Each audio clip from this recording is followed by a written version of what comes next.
The Zecevic family were builders, and they had built a block of flats in Melbourne.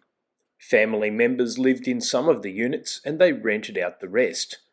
One unit was rented out to Harry Treble. The Zecevic family and Treble had a neighbourhood dispute. The Zeceviches were unhappy that Treble did not close the gates to the complex and that he parked his car outside and not in the garage. Treble felt that he paid his rent, so he could do what he liked. On this particular day, he parked his car outside and did not close the gate. Fadil Zecevic went to his unit to complain.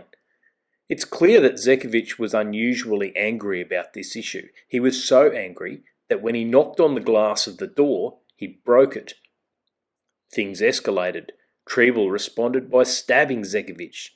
Treble had previously told Zecevic he had guns in the house, and after stabbing Zecevic, he headed back into the house.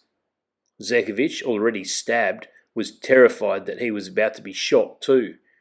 He got his own gun, and when Treble came after him again, shot him dead. The question on appeal was whether the defence of self-defence was open on these facts. The court found that it was sufficiently open that it should have been put to the jury.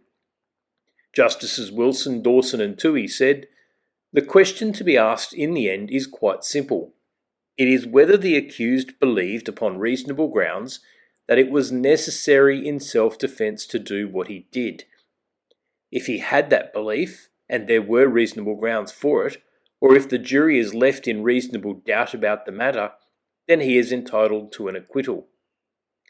A person who kills with the intention of killing or of doing serious bodily harm can hardly believe on reasonable grounds that it is necessary to do so in order to defend himself, unless he perceives a threat which calls for that response. A threat does not ordinarily call for that response unless it causes a reasonable apprehension on the part of that person of death or serious bodily harm.